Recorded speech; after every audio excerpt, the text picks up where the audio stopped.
What's going on, everybody? It's Joe Martucci at the Press of Atlantic City. Welcome to the Something in the Air podcast. It is the middle of summer, and for this episode, we're with somebody who pretty much lives summer all year round. We're with Matt Lanza, who now lives in Houston, but for much of his growing up childhood, he was in Summers Point. He is the managing editor for Space City Weather, which is pretty similar to what I do here at the Press. He's writing articles. He's very active on social media, working in the digital space, working in media as well. So we kind of do a lot of the same things. He's a Rutgers grad too, which I am. So we get along there. Actually, he is huge on social media, specifically on Twitter. So if you're in the weather world, you may know Matt already, but was really happy to be with him, talk with him about his life. He went from New Jersey to New York to LA to Houston. So he's been around the country, but he always calls Summers Point and the Jersey Shore home. So without further ado, let's turn it over to Matt Lanza.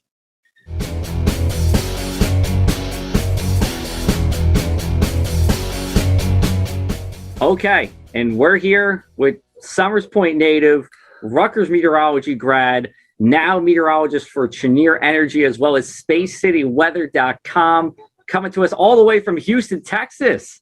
Matt Lanza, welcome to the show. What's up, Joe? Thanks for having me. Great to be here.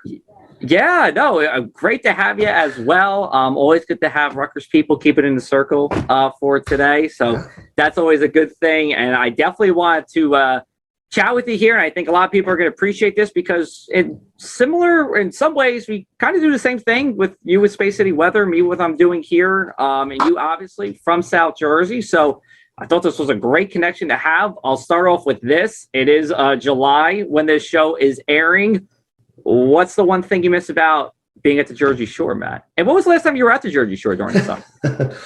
So, oh boy, the last time I was at the Jersey Shore during the summer was probably 2019. I think it was there in June. Okay. Okay. So not that long ago. Yeah, yeah, exactly. But it feels like forever. I'm looking forward. We're going back actually this summer. So it's going to be great to get back there. Probably miss the most about the shore is the boardwalk pizza, to be quite honest. I mean, the pizza here in Houston, you can get some good food. There's great food in Houston. Houston's an amazing food city, but the pizza options, it's just not the same. It's just not the same. So I am a pizza guy, and yeah, I miss it. Okay. Are you going to throw out a spot that Matt would usually go to when he's back? Wasn't sure, but I'm Team Manco and Manco, and I have been since I was a little kid, all the way. I just love it. It's just great. Love it.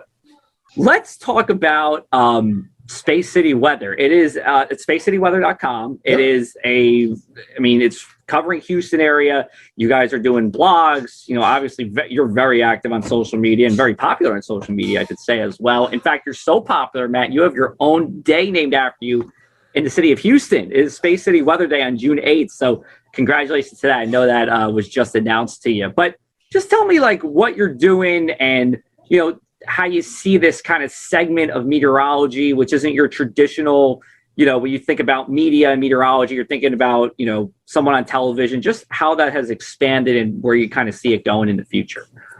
Yeah, that's a good question. So Space City Weather started, so I work with a gentleman named Eric Berger, and he's oversees the whole operation. And, basically he used to work for the Houston Chronicle, writing about science and space and all that. And he left the Houston Chronicle, but before he did, he was looking for some help to do his weather posts there. He had built a little bit of a following on weather information, from the Chronicle. The Houston Chronicle is equivalent to the Press of Atlantic City here in Houston. When he left, he had this following of people, but he was like, we really should probably do something. And he asked, do you want to start our own independent site to do weather stuff and, just see where it goes. So I was like, yeah, sure. That'd be fine. Let's try it and see what happens. And it worked out well. We started this in 2015, I believe. We got through one flood in 2016, and then we had Hurricane Harvey in 2017. And that was sort of the game changer. Our whole philosophy was kind of built on, not hyping weather. So we're going to tell you what you need to know. We're going to tell you when you need to know, but we're not going to overdo it. We're not going to, get too dramatic. We're not going to go crazy with how, significant the storm's going to be when it's just going to be a rainstorm. It rains a lot in Houston, right? And it can flood from time to time when it rains hard. But we don't want to waste our energy on that. We want to focus on, when you need to actually start making preparations for significant flooding or a hurricane or something like that, or a freeze, whatever, element we have down here in Texas that gets thrown at us. And so we've tried to differentiate ourselves in that regard. But I mean, essentially, we are doing the same thing. It's just a different format. Some people like to consume their weather on the TV still, but other people would prefer reading. And that's sort of the audience that we're targeting. And then I think that we do a pretty good job with is writing these forecast discussions and elaborating on things in ways that you can't on television and things like that, kind of similar to what you do. And I think it really does hit with people, especially in markets like this, where there's just a lot of weather's a big deal. And, you can sort of set yourself apart from other people in the market, maybe by doing what you do. Yeah. And that was going to kind of lead into my next question, which is, the media weather market, in some ways you could say it's saturated because of social media, right? You can always have your amateur meteorologists or high school meteorologists who develop large followings. And for the most part, they're doing a good job, but may not have necessarily the training or the skills, to go forward. But in other ways, it's not, because, you really are, Space City Weather, the only place where you're probably going for consistent written information about the weather. And my question is what's your biggest strength, you think, compared to, your competitors in the region? And what's one thing you would like to do more of with Space City Weather to get the word out to people, in Houston, parts of, what is it, southeastern Texas? What is it, Matt? Yep. South Texas? Southeastern Texas? We are southeast Texas. Gotcha. So I think the strength that we have is that we have that ability to go off on whatever we want. We're not, we have one sponsor for our site, and that's really the only entity that we have to worry about. And even they're very hands off. They don't tell us what we can and can't do. We do what we want to do. And nobody says anything to us about that. So we try to go into as much detail as possible and explain what we know, what we don't know, what the scenarios are, why we think it's important to pay attention, why we don't think it's important. All the scenarios we have, we have more than 3 minutes to be able to do that. So I feel that that's one of the real strengths and advantages of being able to do, the way that we do it. And I think one of the things that it also does is it gives us freedom to explore new ways of maybe how we communicate information. So, for example, after Hurricane Harvey, we realized that people in this area were very tense anytime it rained. I guess is probably the most delicate word I could use. Myself being one of them. Everybody was afraid of flooding, and everybody was afraid that this was going to be the next that. And so what we had to do was kind of rein people's expectations in. And what we created was a flood scale. Basically, we went back, we looked at historical storms and how much flooding they caused in the Houston area, and we came up with a 1 to 5 scale. And now, anytime before we have, a significant rain event, something more than just daily thunderstorms that are going to, cause some localized flooding or something, we will say, hey, this is we think this is going to be a level 1 flood with potential to go into, 2 or 3 or whatever. But basically, what we want to do is manage people's expectations to let them know right off, this is not going to be another Harvey. This is not going to be another Allison. This is not going to be another tax day, whatever, storm flood we've had here that you want to talk about. And, just kind of helping, along those lines. And I think it's really helped to improve how we communicate and what we do. And I'm hoping in the future that we can continue to do that, but start to get into maybe more underserved communities that wouldn't necessarily consider using us as an option, because those communities are the ones that flood worse down here, as it's always that, right? Where they're always the hardest hit communities wherever you are. And so those are the people that we really should be trying to reach a little bit harder. So I'm hoping that we can, maybe do that as time goes on. Matt, it sounds like there's a lot of similarities between where you grew up in Summers Point, southeastern New Jersey, and Houston. Flooding obviously is on the tops of everybody's mind here, if you live longer near the coast in South Jersey from the tidal flooding, you, of course, Houston being, near the Gulf of Mexico. And like you just said, flooding's an issue as well. Tropical concerns, admittedly, we don't get the big tropical systems like you do, but it's still something we talk about often. And of course, for distinct seasons, is there anything specific you think you took from your days hanging out in Summers Point that you could bring over to Space City weather? You think you have brought over? Yeah, I think that it's an appreciation that, in South Jersey, the weather's a big deal everywhere, right? But I feel like certain communities have sort of a history with weather. And, one of the books I have that I've always really loved is the book Great Storms of the Jersey Shore. And it's basically a coffee table book, but it's a history book too. And it explains all the different storms of the past, the nor'easters and the hurricanes. And I was a huge nor'easter person growing up. I loved those storms. I thought they were just the most fascinating things. Always disappointed when it rained instead of snowed, but they were just to me the coolest storms. And I sort of developed an appreciation that those have the ability to also cause significant harm and significant damage. And carrying that and understanding that it's not just, this is not just a big weather event that's causing a lot of damage. I mean, these are weather events that can impact people's lives and their livelihoods. And a place, like the Jersey Shore that's, very heavily driven by summer tourism, and the weather has a big impact on that, and things like, all those things kind of stuck with me and allowed me to kind of understand that, you're not just forecasting weather, you're forecasting weather for people and for people's livelihoods. And you're trying to help them make the best decisions that they can make to help themselves, their businesses, whatever, their communities, to get through significant weather events. And I think there's a lot of that now in Houston, especially after the last 5 or 6 years where we've had significant floods, that, it goes beyond any sort of, it's just another storm, it's just a weather event. It is an event that impacts a lot of people and can cause a lot of problems. So I thought those are good lessons to take with me. And let's give a shout out to Larry, Margaret, and Scott, who wrote the book, Great Storms of the Jersey Shore. I've read it as well. It is. It used to be on my coffee table. Now it's not, but it's a really in-depth look. And actually what I thought was interesting, there's a lot of Long Beach Island focus, which I feel like you don't see too much of. So that was actually pretty interesting as well. Scott lives in LBI, or at least is near LBI. So I know he focuses there a lot.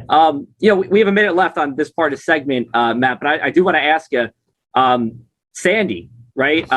Where were you? I know you weren't here unless I'm mistaken, but just from an outsider, kind of an outsider's perspective, you're in Summers Point most of your life. You hear about these storms, but now it actually came. What were just overall thoughts on in about 30 or 45 seconds? Yeah, the first thing was that this was the storm that I drew up on paper as a kid that was never supposed to happen. You always come up with these dramatic, storm scenarios when you like weather, and that was Sandy. And it was just incredible to witness. I was, at that point, I moved to Houston. So I was here in Houston. I was working for Deutsche Bank, and I was helping them manage their New York office and get all the crisis people where they needed to be, keep people out of harm's way, try to keep our facilities clean. But it was a lot of communicating with my parents and telling them what to expect and, how bad it was going to be. And it was just remarkable, just the amount of impact and damage that it caused. And, that was incredible for me to witness, even from afar. Great. All right. Well, hey, everybody, thanks for listening so far. We have Matt Lanza here. We're going to be back on the other side of the break. We're going to talk more about his life, both in Houston and South Jersey. This is the Something in the Air podcast.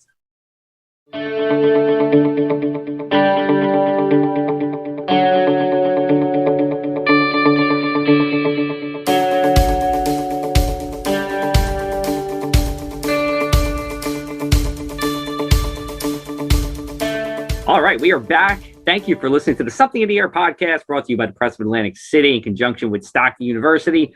Joined with us, Matt Lanza, Summers Point native, now lives in Houston. He is the managing editor for Space City Weather, also works for Cheniere. Did I say that right, Matt? Cheniere Energy? I got it. All right, cool. I have to hop back to the first part of the segment here. You said you feared it was a hurricane that you drew up when you were a kid and actually happened. Yeah. So I don't know many meteorologists that did that, because I did that when I was a kid too. And I just kind of thought everybody did it. And then I realized maybe it was just me, but now I realize it wasn't just me. You did that as well. Yeah, it was, you would always just like draw the map, and then this is the track of the storm. Like, this is going to be it, this is how we get hit. And it was just wild. And, one of the things I did as a teenager, my parents got me a t-shirt that actually had a tracking map on the back of it. And you could draw the tracks of the storms, the latitude and the longitude and the permanent marker. Right. You literally wear the hurricane season on you. It was incredibly geeky, but wonderful. Man, you were way too cool in high school, man. Yeah, for sure. Yeah, we'll go with that. We used to have this it was like map of the United States on like a, just piece of paper. It was just outlined in black and then with the states. And then what I did was I took another piece of blank paper, taped it to the other side, and then I would draw like Europe and Africa on the one side with like the little island, like Cuba and Hispaniola and everything. And then I would draw the little dots for like every 6-hour hurricane advisory and make all these different storms. And yes, they were mostly dangerous storms that hit New Jersey, but it was just incredible. It was, I don't even know, like that was just the way to pass time, I guess. Yeah, it's just the things. I guess when you're a weather geek, for so long. A lot of us know for so long that's what we want to do and everything. And so, I one thing I remember was I'm a Zennial, right? So I was the person that grew up without the computer, then got the computer, when I was a teenager. Yeah. And so Windows 3.1, there was a program called Windstorm, and you could plot each individual track, and it would show up on a map and basically animate for you across. And this was like the most incredible thing to see as somebody. Yeah, it was incredible. Like at that point in time, you're just like, this is crazy. And I'll never forget that. I still love that program. It was just one of my favorites. It was just so basic, simple, and wonderful. Do you still use it? No, I don't. So like many meteorologists, I say it all the time when we do talks, when I'm doing different interviews and stuff, usually you're the only person that wanted to be a meteorologist. Was that the same for you in Summers Point? What was it like going to Rutgers and now you're with, a couple dozen meteorologists? Yeah, it was pretty awesome. And so for the most part, I was the only person I knew at the time. And, for me, it was Hurricane Gloria that got me into it.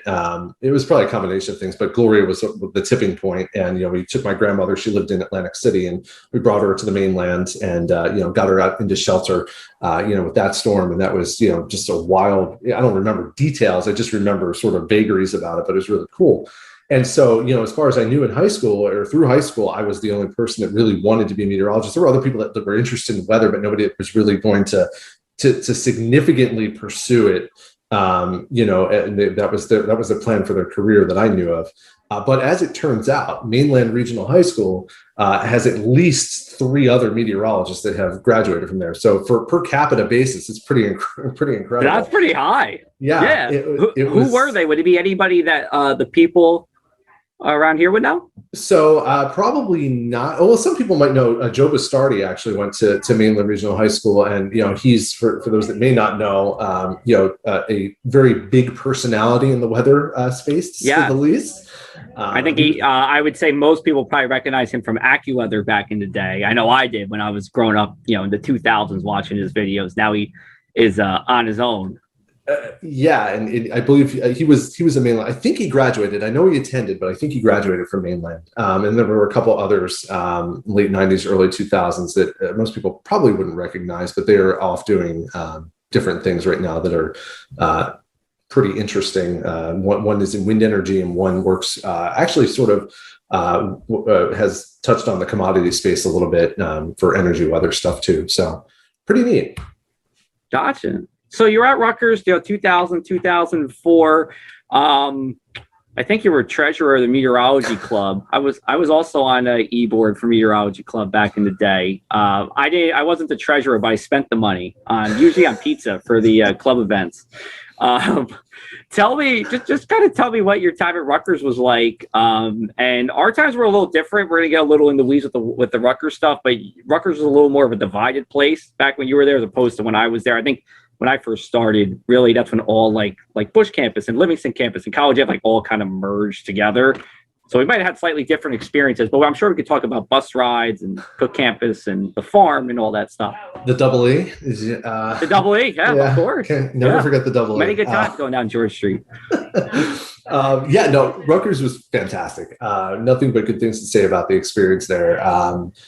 We had some really cool people in our class as classmates that I still talk to this day frequently.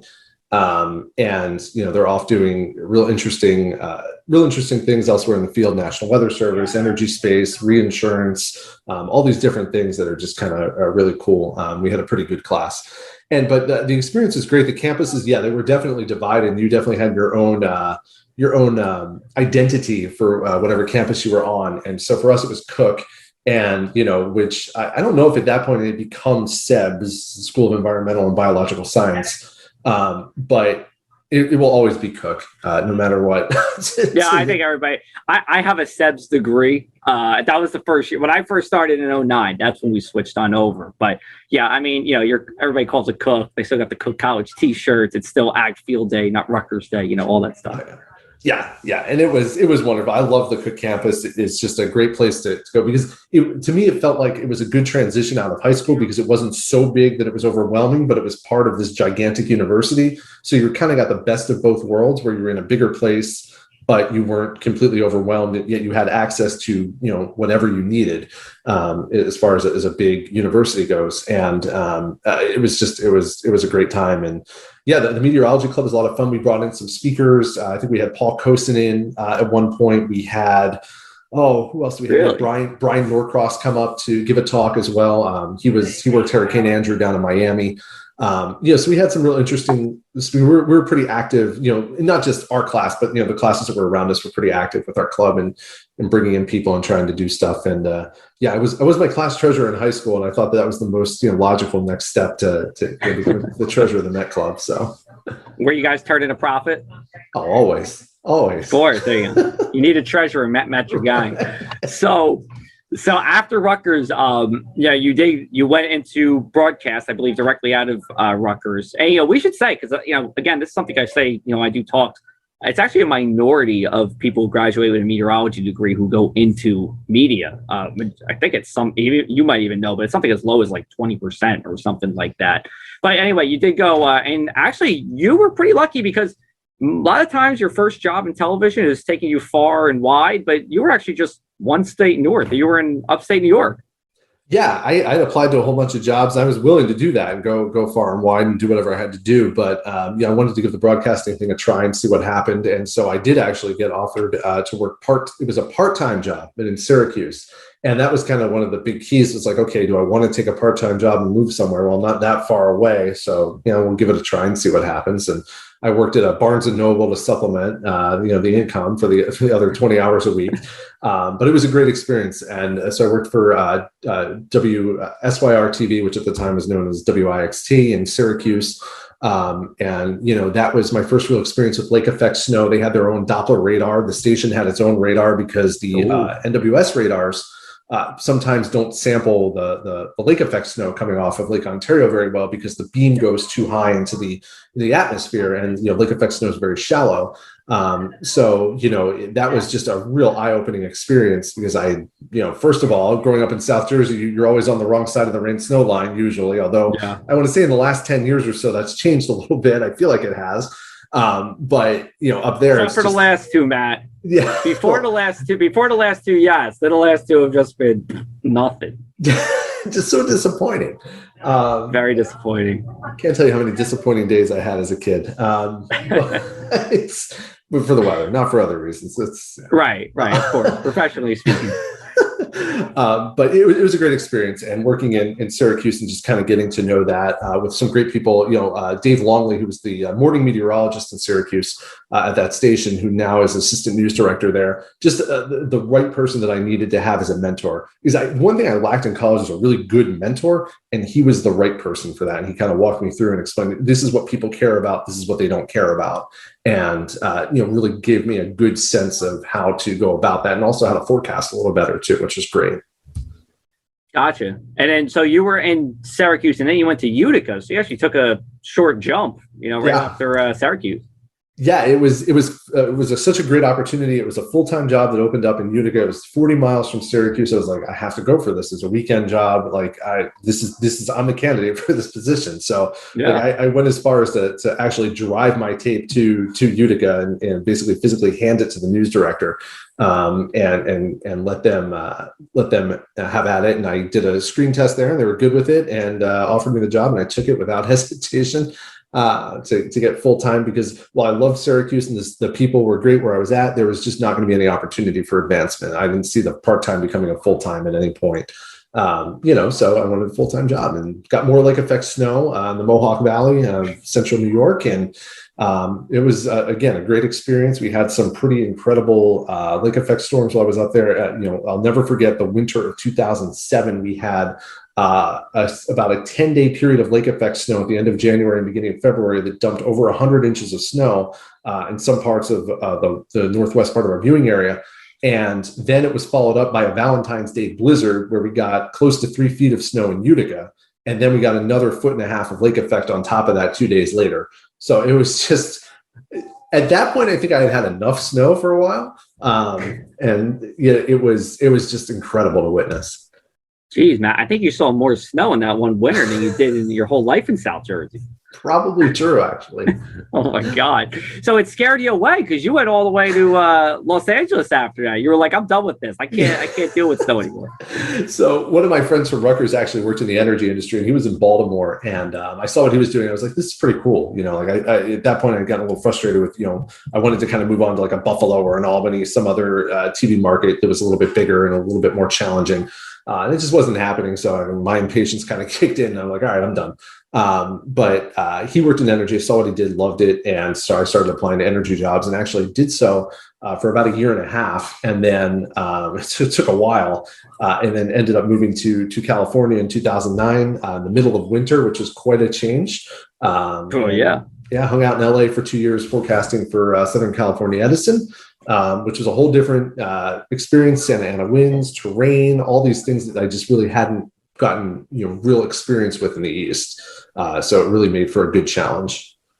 Sure. And then we have about another minute and a half left, but just tell us what you do at Cheniere Energy, and how that impacts like the everyday person, because I think people might not always think about energy and meteorology, but it's a very, I would say, a pretty hot field in weather.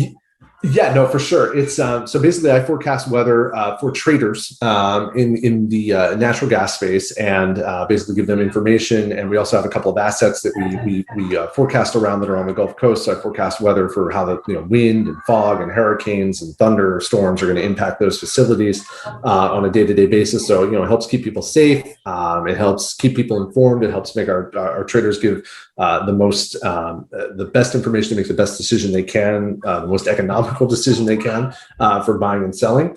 I think from at a real high level, at your local utility, I don't know if this exists up there, but some utilities that are larger have meteorologists on staff that will help them make decisions on whether to buy or sell, based on what the weather forecast is. And that can have a big impact on what you end up paying for electricity over time. Because if you have a really bad forecast and really bad information, you're not going to make a good economical decision based on a big weather event, and you may be paying more for electricity, and that gets passed down to the ratepayer. So it's kind of a big deal. It's all like very interesting. And one of these days I got to do an in-depth interview, maybe with you, about this, because it does impact people very distinctly. And we just, I would say a lot of people, and myself, just aren't aware of it. But Matt, unfortunately, we are out of time here. So we're going to have to wrap it up. But it was great chatting with you. It was great seeing you. Yeah. Even if on Zoom, I'm sure I'll catch you at some point. If you're coming down the shore this year, let me know. I can pop on by and say hi. Yeah. But we're gonna have to wrap it up there, Matt. You want to just give everybody a plug where they can find Space City Weather? Yeah, sure. Go to spacecityweather.com if you want to find out what's happening in the Houston area. And we do a tropical update every week as well, just on the broader tropics. So if you're interested in that, you may want to check that out too. And I am at Matt Lanza on Twitter. And you can also find us at Space City WX as well. And we're on Facebook. Beautiful. Great. All right, Matt, thanks so much. We appreciate it. This is the latest Something in the Air podcast. We will be back with you. New episode first Wednesday of August. We're going to recap the month of July with New Jersey State climatologist and my birthday buddy, Dr. Dave Robinson. Until then, take care, stay safe, and we'll be back with you soon.